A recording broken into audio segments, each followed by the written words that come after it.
Welcome back to Analyzing Trends. Today we're confronting a subject as old as civilization itself, scapegoating. Why is it that when society encounters moments of disruption or ambiguity, we instinctively look for someone, or something, to blame? It's a reflex embedded deep in our collective behavior. Like the ticking of a clock, blame arrives right on time. Let's begin with the origins of the term itself. The word scapegoat traces back to an ancient ritual described in Leviticus 16. In this ceremony, a goat was symbolically burdened with the transgressions of the entire community, then cast out into the wilderness. The act wasn't just about the animal, it was about the people. A collective release, a way to project guilt outward, to restore a sense of order in the face of disorder. Fast forward to the 14th century. Europe is devastated by the Black Death. Amid the panic and mass mortality, Jewish communities become scapegoats, accused of causing the plague without any evidence. It wasn't truth that mattered, but fear, amplified by a society grasping for control. Centuries later, during the Red Scare in the United States, the term communist evolved into a blanket label, projected onto anyone who challenged the status quo. It became a vessel for anxieties about change, modernity, and perceived threats to national identity. And now, in 2025, scapegoating is everywhere, embedded in politics, echoed through media, and even surfacing in cultural arenas like fashion. It reflects a deeper discomfort, a growing intolerance for ambiguity. Our institutions, whether political, linguistic, or predictive, are increasingly ill-equipped to navigate complexity. Instead of adapting, they default to blame. That's the central argument we're exploring today. Scapegoating isn't merely a psychological reflex, it's a systemic signal, an indicator that the frameworks we rely on to make sense of the world are faltering under the weight of uncertainty. Let's turn to technology. In 2025, artificial intelligence has emerged as one of the most visible scapegoats in the cultural imagination. It's framed as the villain in headlines and everyday conversations alike. AI overlords, job-killing machines, algorithmic oppression. The language is evocative, almost mythic, but beneath it lies something deeper. Fear. Fear of displacement, of losing control, of accelerating change with no clear narrative. AI becomes the perfect symbol, abstract enough to absorb our collective anxieties, yet tangible enough to blame when systems fail or uncertainty rises. There's a dominant public narrative right now. AI is taking jobs, distorting truth, and undermining education. It's a story that circulates with urgency, but as we discussed in our earlier episode on AI purity and stigma, the reality is far more nuanced. A Pew Research study from last year revealed that a majority of Americans believe AI will deepen social and economic inequality. But that raises a crucial question. Is the threat inherent to the technology itself, or does it lie in how we choose to design, deploy, and regulate it? Scapegoating AI often masks a deeper discomfort, our failure to confront the human and institutional decisions shaping its impact. It's a pattern with precedent. Think of the Luddites not as anti-technology radicals, but as critics of exclusion and economic displacement. Their resistance wasn't to machines themselves, but to the systems that shut them out. In the same way, AI today becomes more than just a tool. It becomes a symbol. We're not angry at the algorithm per se. We're reacting to what it represents, a loss of agency, a sense of being outpaced by forces we don't fully understand. AI becomes a vessel, absorbing our collective fears about obsolescence, inequality, and the erosion of control. It's not the code that unnerves us, it's the cultural meaning we attach to it. But scapegoating isn't confined to technology. It's deeply woven into the way we talk about borders and about bodies. Immigration debates, in particular, are saturated with language charged by fear, invasion, replacement, cultural erosion. These aren't just policy concerns. They're narratives designed to assign blame. It's a familiar pattern. Outsiders are positioned as threats, not for what they do, but for what they symbolize: change, disruption, otherness. They become the stand-ins for economic anxiety, neighborhood transformation, even the loss of national identity. In many cases, they are scapegoated simply for existing. Then there's the generational blame game, an increasingly visible form of scapegoating. Gen Z, in particular, finds itself under constant scrutiny. Older generations label them entitled or fragile, often without acknowledging the economic and social conditions they've inherited. But the fractures aren't just generational. They run through the generation itself. On one side, there's what we've termed rich reset culture.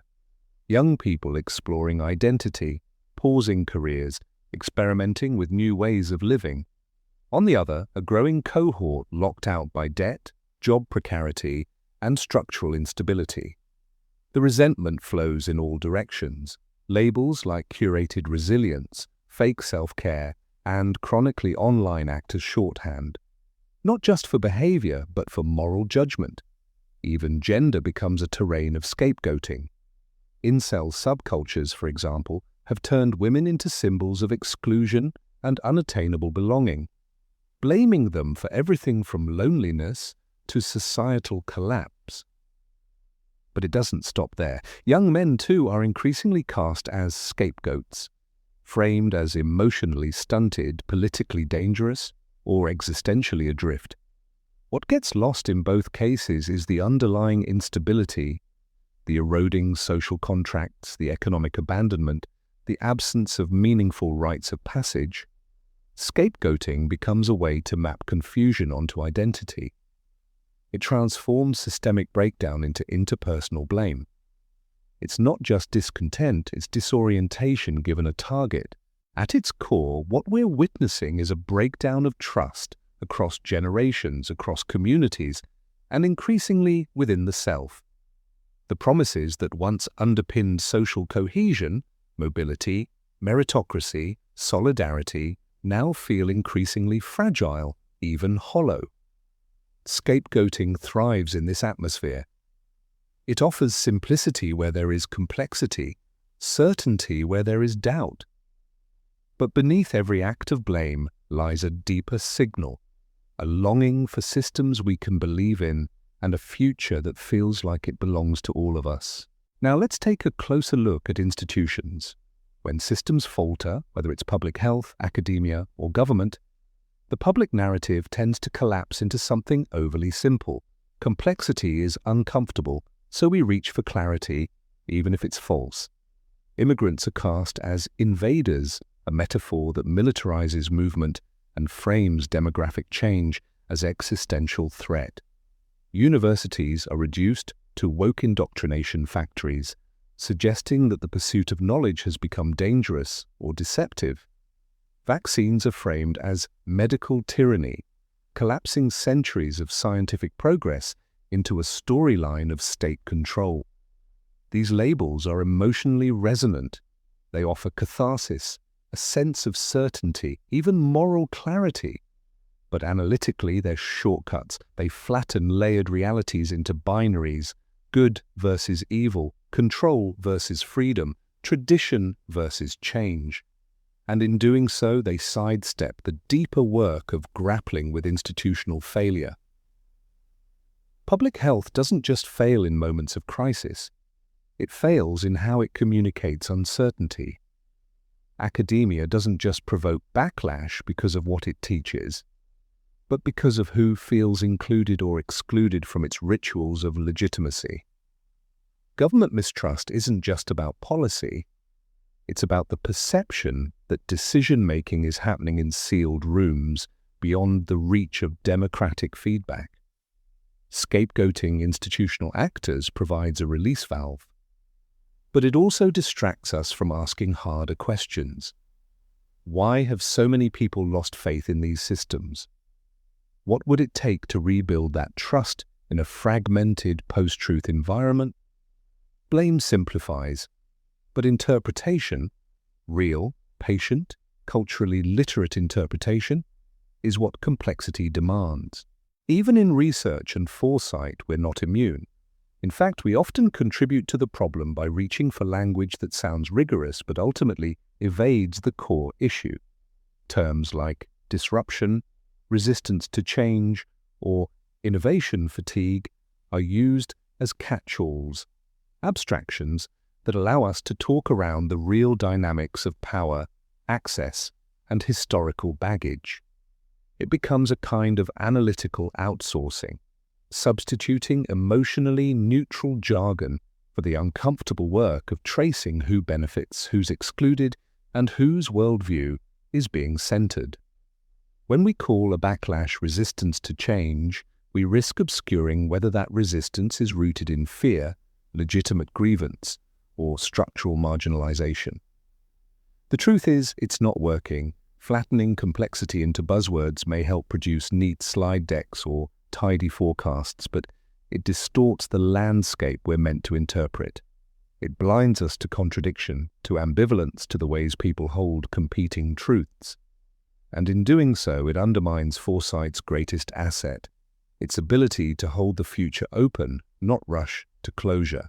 This might seem like a tangent, but it circles back to a concept we've written about and discussed at length, what we've called a living foresight model. At its core is the recognition that rational tools alone can't fully decode the irrational symbolic forces that drive cultural behavior. Culture doesn't move in linear patterns or neat timelines. It pulses with emotion, contradiction, and myth. Scapegoats aren't just social artifacts. They become part of our emotional infrastructure.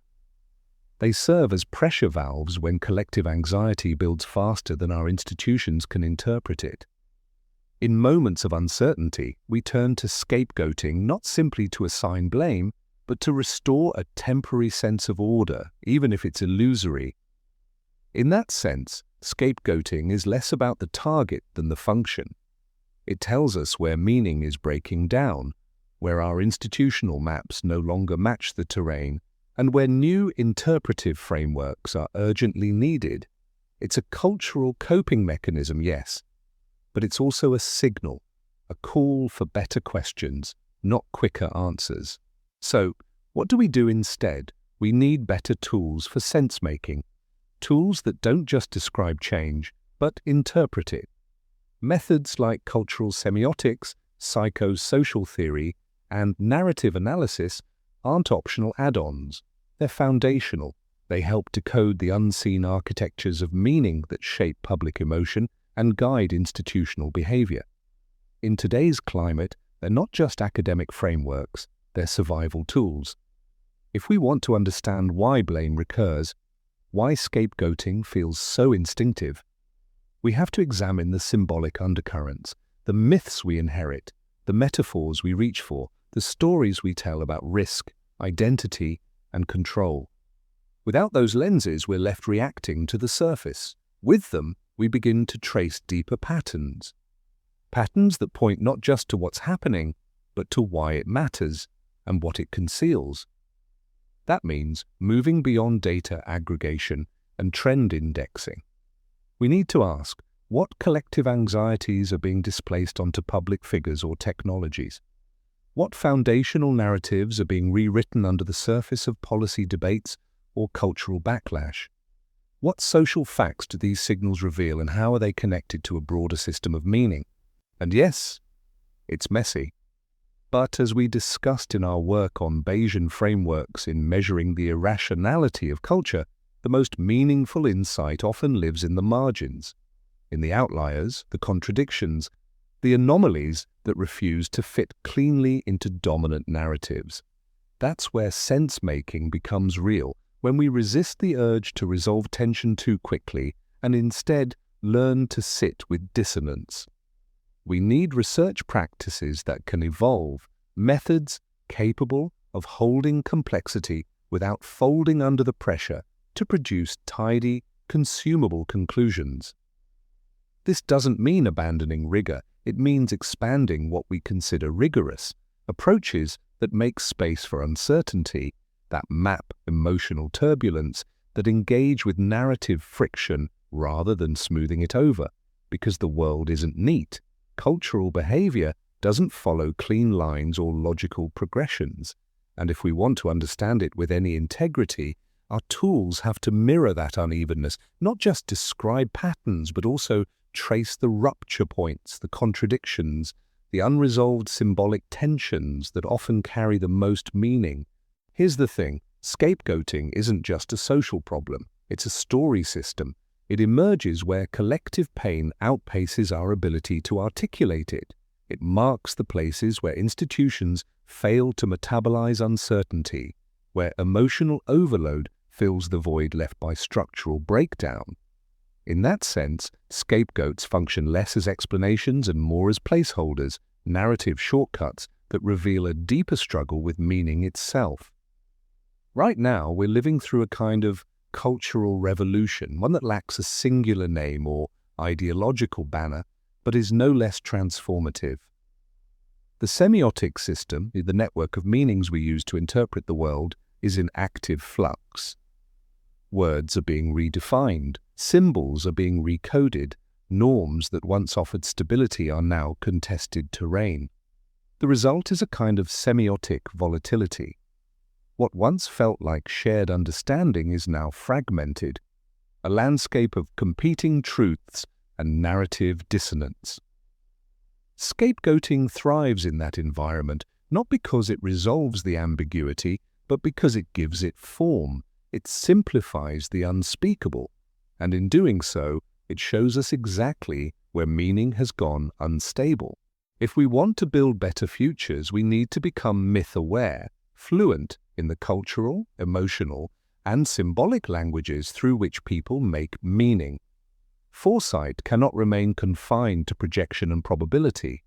It must evolve into a practice of interpretation, one that engages with the symbolic density of the present, not just the metrics of the future. That means doing more than identifying trends. It means engaging in ritual repair, the restoration of coherence where institutional trust has eroded, where cultural meaning has unraveled.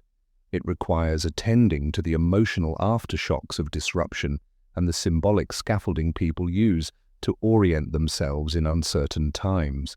And this is where re-enchantment becomes not an indulgence but a necessity. In a world dominated by abstraction, re-enchantment is the act of rerouting our models of the future in meaning, in narrative, in ritual, in wonder. It invites us to construct futures that people can feel, not just analyze, not as a return to fantasy, but as a forward-facing recognition that people need stories that speak to their hopes, their losses, and their longing for significance. Because the future doesn't need clearer enemies, it needs better stories, stories that restore symbolic possibility, that honor complexity without collapsing into fear, that reframe disruption as a threshold, not an end point. Stories that help us metabolize uncertainty and imagine worlds worth moving toward. So, as we wrap up, here's something to consider. The next time you notice a scapegoat, a person, a technology, a trend, ask what deeper issue it might be standing in for. What tension is going unnamed? What complexity is being displaced? In cultural research and foresight, scapegoats can help us see what our systems are struggling to process. They point to gaps in meaning, moments where uncertainty overwhelms sense-making. Rather than taking them at face value, we should treat scapegoats as signals, indicators of where new understanding is needed. Thanks for listening. See you next time on Analyzing Trends.